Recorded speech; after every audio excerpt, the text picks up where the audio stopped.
Assalamualaikum warahmatullahi wabarakatuh. Waalaikumsalam Senang warahmatullahi sekali wabarakatuh. berjumpa.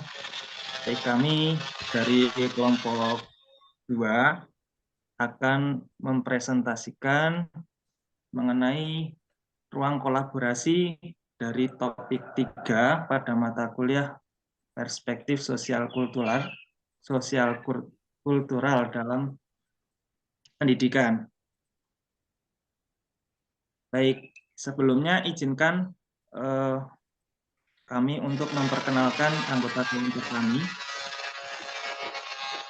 Untuk yang pertama,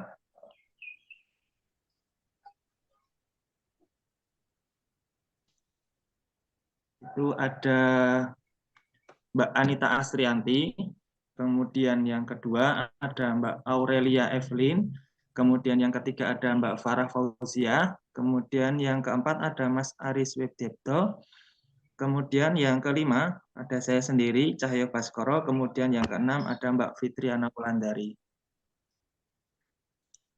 Baik, selanjutnya langsung saja akan kami sampaikan hasil diskusi kami. Untuk pertanyaan yang pertama, apa pandangan masing-masing anggota kelompok perspektif sosial, budaya, ekonomi, dan politik dalam pembelajaran yang mempengaruhi proses pendidikan? Baik, adapun pandangan politik, ekonomi, sosial, dan budaya dalam pendidikan Indonesia sebagai berikut. Yang pertama mengenai pandangan politik sebagai acuan penyelenggaraan pendidikan, bahwa kekuatan politik telah mempengaruhi dalam pembentukan suatu produk hukum. Salah satunya produk hukum tentang sistem pendidikan nasional. Kemudian untuk sudut pandang ekonomi, dalam menunjang terwujudnya proses pendidikan, bahwa peran ekonomi dalam pendidikan menunjang kelancaran proses pendidikan dan sebagai bahan pengajaran ekonomi yang membentuk manusia ekonomi, yaitu manusia dalam kehidupan sehari-harinya memiliki kemampuan dan kebiasaan memiliki etos kerja, tidak bekerja setengah-setengah, produktif, dan hidup efisien. Baik, selanjutnya akan disampaikan oleh Mbak Farah. Baik, selanjutnya yaitu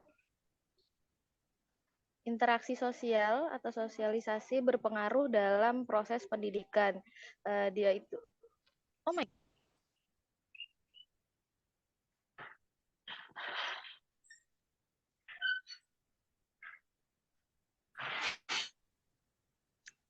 mohon maaf, terpental ya guys. Mungkin dilanjut ya. Interaksi sosial atau sosialisasi berpengaruh dalam proses pendidikan, yaitu pendidikan sebagai suatu proses memanusiakan manusia secara manusiawi disesuaikan dengan perkembangan sosial. Selanjutnya ada perspektif budaya dalam proses pendidikan, yaitu dalam membangun budaya nasional, guru perlu menciptakan suasana yang mendorong tumbuh dan berkembangnya sikap kerja keras, disiplin, sikap menghargai prestasi, berani bersaing, serta mampu menyesuaikan diri dan kreatif.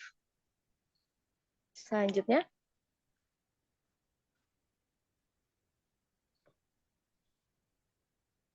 yaitu kesiapan mengajar mengacu pada kesiapan belajar siswa pada seberapa baik seorang siswa siap belajar, termasuk faktor lingkungan. Jika terdapat seorang siswa dengan kesiapan belajar yang rendah, bisa saja terbebani oleh keadaan pribadi yang sulit dalam hidupnya atau rendahnya kematangan emosional dan fisik.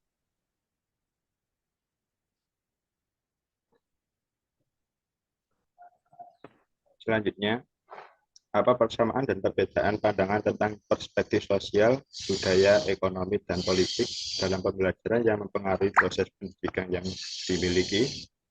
Yang pertama itu persamaan. Poin pertama, semua perspektif ini mengakui bahwa proses pendidikan dipengaruhi oleh berbagai faktor di luar lingkungan belajar formal. Ini mencakup norma dan nilai sosial, budaya, kondisi ekonomi, dan struktur politik. Poin yang kedua, semua perspektif ini menekankan pentingnya memahami konteks siswa dan mengadaptasi pendidikan untuk memenuhi kebutuhan dan latar belakang mereka. Yang ketiga, semua perspektif ini mengakui bahwa pendidikan memiliki peran penting dalam membentuk masyarakat dan individu.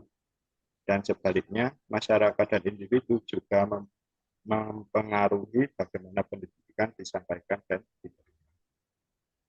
Selanjutnya disampaikan oleh Mbak Fitri.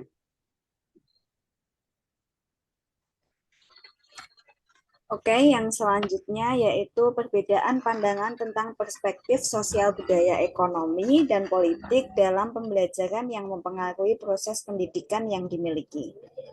Untuk perbedaan yang pertama, perspektif sosial menekankan pada interaksi antara individu dan masyarakat dan bagaimana norma dan nilai sosial itu mempengaruhi proses pendidikan. Nah, ini melibatkan pemahaman tentang dinamika kelompok, peran gender, dan faktor-faktor sosial lainnya dalam pendidikan. Yang kedua, perspektif budaya itu menekankan pada pengaruh budaya dalam pendidikan.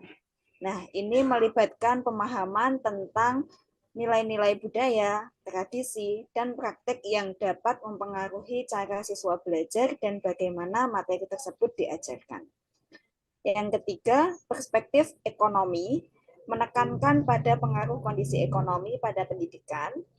Nah, ini melibatkan pemahaman tentang bagaimana status sosial ekonomi peserta didik, akses ke sumber daya, dan faktor ekonomi lainnya dapat mempengaruhi kesempatan belajar dan hasil pendidikan. Yang keempat, perspektif politik itu menekankan pada pengaruh kebijakan dan struktur politik pada pendidikan.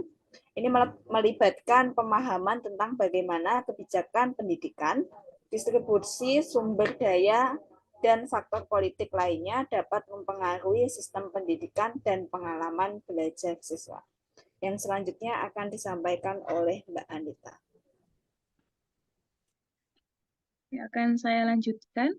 Pertanyaan selanjutnya, apa persamaan dan perbedaan pandangan tentang mengajar dengan memperhatikan perspektif sosial, budaya, ekonomi, dan politik dalam pembelajaran pada peserta didik yang dimiliki?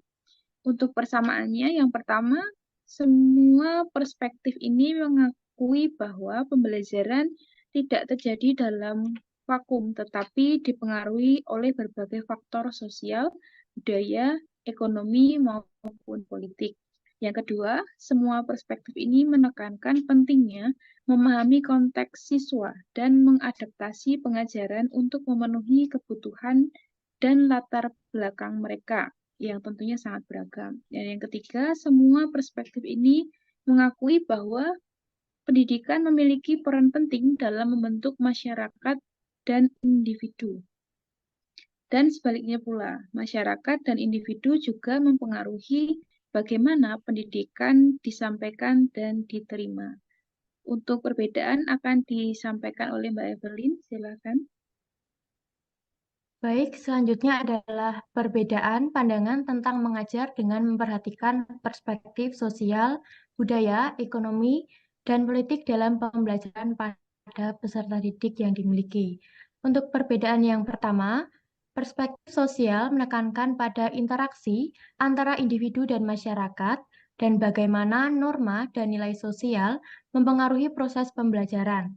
Hal ini mungkin melibatkan pemahaman tentang dinamika kelompok, peran gender, dan faktor-faktor sosial lainnya dalam pembelajaran. Kemudian perbedaan yang kedua, perspektif budaya menekankan pada pengaruh budaya dalam pembelajaran dan pengajaran. Ini melibatkan pemahaman tentang nilai-nilai budaya, tradisi, dan praktik yang dapat mempengaruhi cara siswa belajar dan bagaimana materi tersebut diajarkan. Yang ketiga, perspektif ekonomi menekankan pada pengaruh kondisi ekonomi pada pembelajaran. Ini mungkin melibatkan pemahaman tentang bagaimana status ekonomi peserta didik, akses ke sumber daya, dan faktor ekonomi lainnya yang dapat mempengaruhi kesempatan belajar dan hasil pendidikan. Yang terakhir, perspektif politik menekankan pada pengaruh kebijakan dan struktur politik pada pendidikan. Hal ini melibatkan pemahaman tentang bagaimana kebijakan pendidikan, distribusi sumber daya, dan faktor politik lainnya yang dapat mempengaruhi sistem pendidikan dan pengalaman belajar siswa. Baik, demikian tadi pemaparan hasil diskusi kelompok kami mengenai pengaruh faktor budaya, ekonomi, dan politik pada proses pembelajaran. Baik, apakah ada pertanyaan mengenai pembahasan atau pemaparan dari kelompok kami? Cukup jelas. Jika cukup jelas, terima kasih atas perhatiannya. Semoga hasil pemaparan kami bisa menjadi sebuah referensi dalam melaksanakan proses pembelajaran. Baik, terima kasih. Kami tutup. Wassalamualaikum warahmatullahi wabarakatuh. Waalaikumsalam Waalaikumsalam warahmatullahi wabarakatuh.